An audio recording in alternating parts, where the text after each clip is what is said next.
Hello, everyone.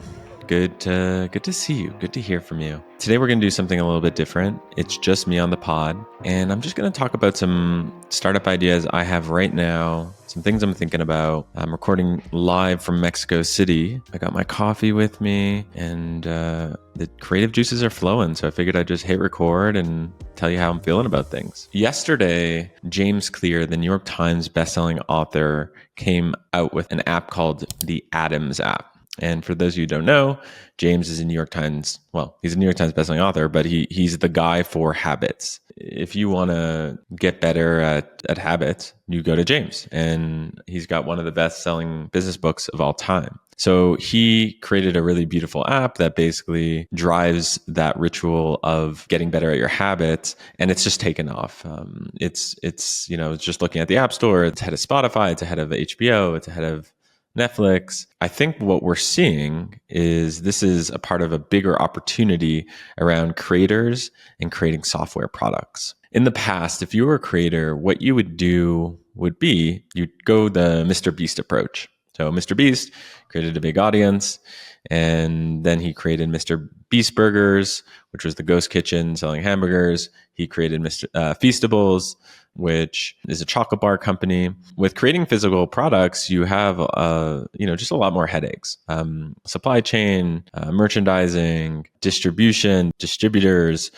It's a lot more difficult to get to the top selling a physical product than it is to get to the top using code. When I look at the James Clear playbook, I think it looks something like this. Number one, you own a category. So you try to own a category. James obviously owns the habits category.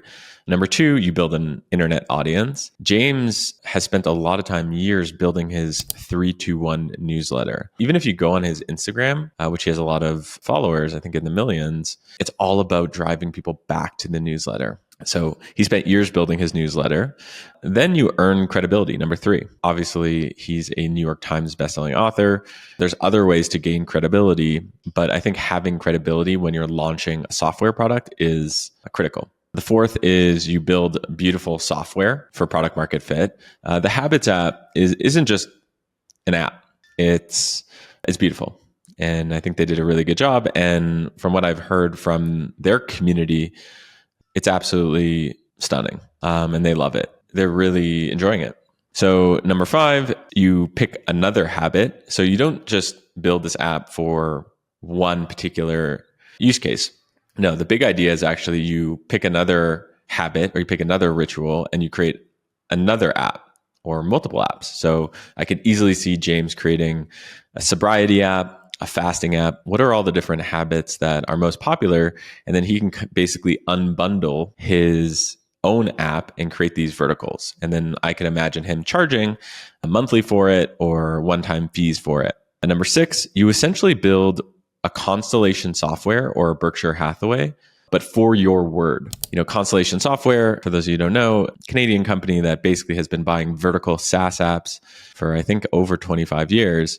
They've built this constellation of software, and it's an incredible performing stock. I don't have the numbers in front of me, but it's up thousands of % over the last 10 years. James could easily do something like this, where he's creating multiple apps, either that he's incubating himself or with an agency, and or he's actually going and acquiring those businesses and then putting his name on it. And then step seven, he can either IPO that business, just like Constellation Software. He can sell that business, which is really important for creators because they're no longer, doing the speaker circuit or being reliant on YouTube ads. They've got a business that they can rely on and actually sell the business. So I think this new creator playbook is going to be very attractive to creators because they're in the market for creating something that they can make money while they sleep. So you can either sell the business or you can just cash flow that business forever. He doesn't need to sell it. I can see a world where he has 10 apps. Each app is making anywhere between $4 and $40 million a year in revenue, and he is cash flowing it. So I wanted to bring this to your attention just because I think there's a ton of other names, words that have yet to be claimed.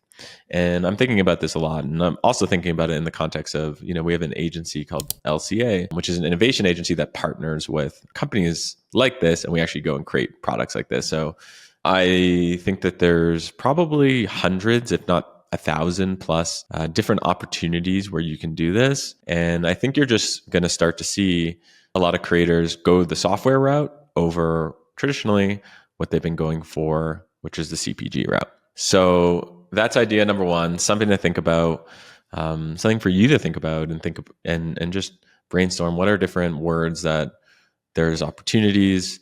And if you're not the creator, can you partner with the creator? The second idea I've been thinking a lot about is I stumbled, and I've actually talked about this on the pod like, I don't know, a year and a half ago, but I stumbled upon this guy. His name is Tyler Vookum Mikorski. He's a 23-year-old guy from Central Jersey. He's got 2.2 million followers on TikTok. And he basically goes into the Diamond District in New York, and he negotiates on luxury watches, and he has a camera crew that follows him. And by camera crew, I mean like another 23-year-old guy from Central Jersey that is filming him, either on a camera or on just an iPhone mostly. And he's crushing it. He's crushing it in two ways. One is he actually has a paid community of other people buying and selling watches. And rumor has it that he's doing $500,000 a month of revenue just from that paid community. So what he's doing is, people watch him about buying and selling luxury watches. And then he's just like, hey, if you want to buy a watch, go to Vookum Verified. And he charges like, I don't know, $20 a month to get access to this group. And it's a lot of like watch dealers or people who are in the business, but also people who just want to buy a watch at a good price. Now, $500,000 a month. And, the margin there is 99.9%. That's one thing he's doing. And then the second thing he's doing is he's opening his own diamond jewelry exchange in Jersey, in Central Jersey. And, a whole space with other people, buying and selling jewelry. It's not open yet, but he's going to rent those spaces to different luxury dealers. So why is this interesting? Why should you care about it? And why should you, steal this model? And we'll put up a video in this podcast like right now so you can listen to Tyler in one of his videos to get a sense of what these real-time luxury negotiations look like. And by the way, he was the first to do this. Welcome back to Fast Flips.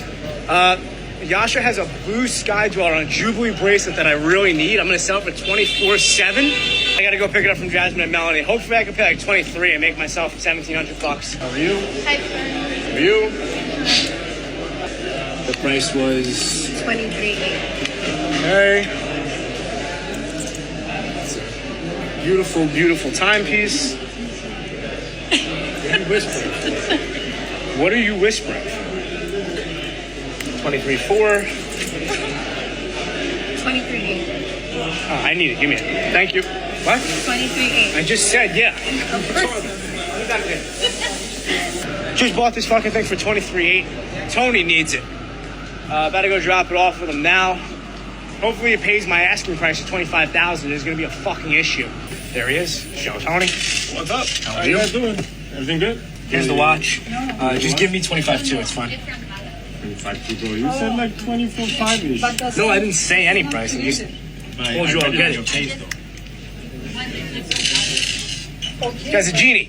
Tranquilo, güey. It's nice. I don't know. What you gonna do now?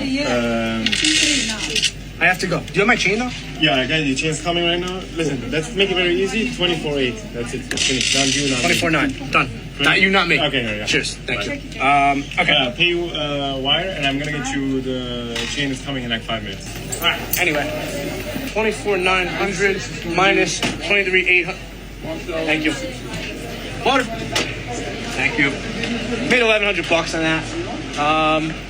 The day is still young. Not really. It's like 3 p.m. already. I think that's what's really interesting is no one was recording luxury watch, hey, like I'll buy this Rolex from you from $10,000. And then the seller's like, no, it's 8,000. And then there's the back and forth and it's all these characters. And it was absolutely genius. The right niche, the right format, the right timing. He's been doing it for 2 years. Before I get into the idea that I think you can have around this, he actually, the other day gave some really good advice on how you can grow like him on social. And I just want to share it real quickly. Don't do what everyone's doing. Create a new kind of video that no one else is making. So he did that like jewelry exchange stuff. Make your videos both fun and informative. Keep trying different things until something sticks. once you find something that works, keep doing more of that and stop doing what doesn't work. And then probably one of my favorite pieces of his advice is stack what works. So if you see that people are connecting to being funny, that you're funny, do more of the funny stuff. If you see that they like more of the educational stuff and funny stuff, do funny and educational. And then post something every day, obviously be consistent. My prediction here is there's 100 plus other watch talk-esque opportunities ripe for innovation. So what Tyler Vookum did for luxury watch selling, I think that there's tons of different other verticals that you can actually go and create some new format. For example, the negotiation stuff, just bring a camera around, build, it has to be a niche like luxury watches that, there's a lot of demand and pent up demand.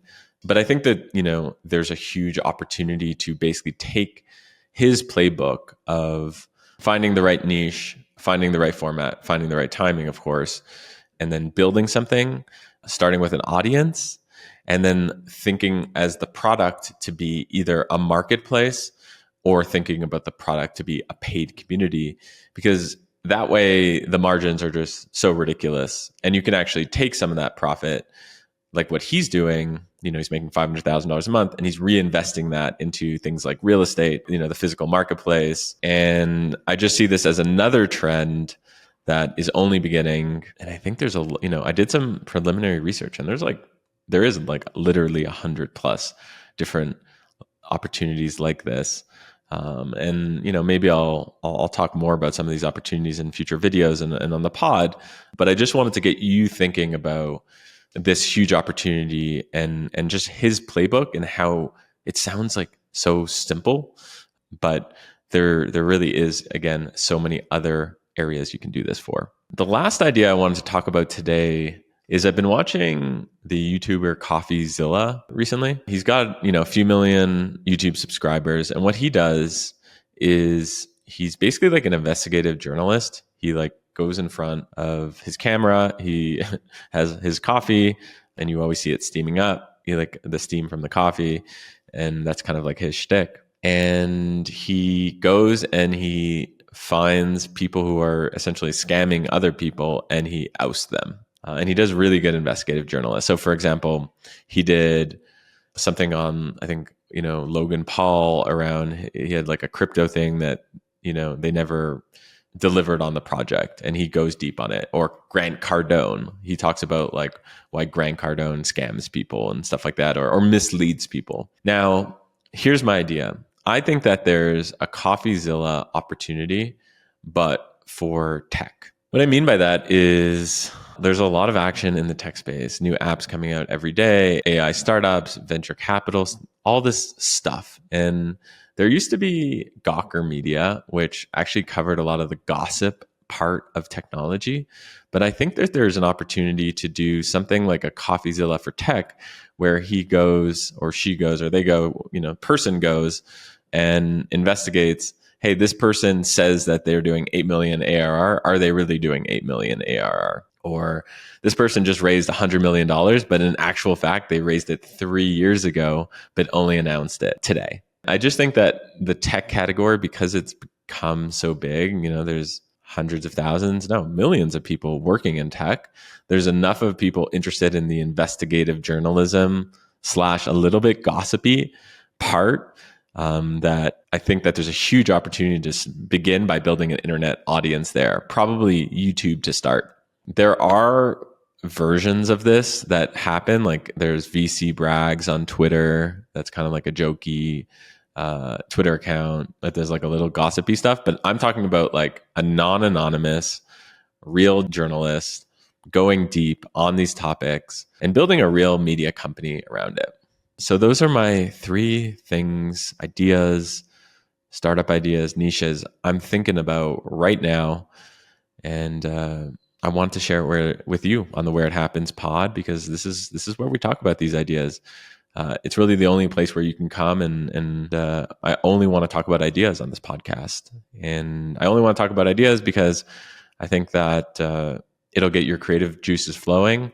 And if you're working a full-time job, maybe it makes you do a side project or maybe you even want to quit, or maybe you have your own startup right now, but you're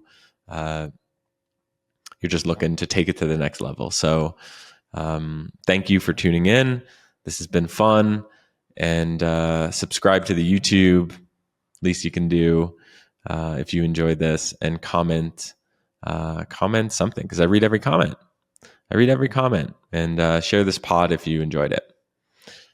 So cheers to you, and have a good one. Later.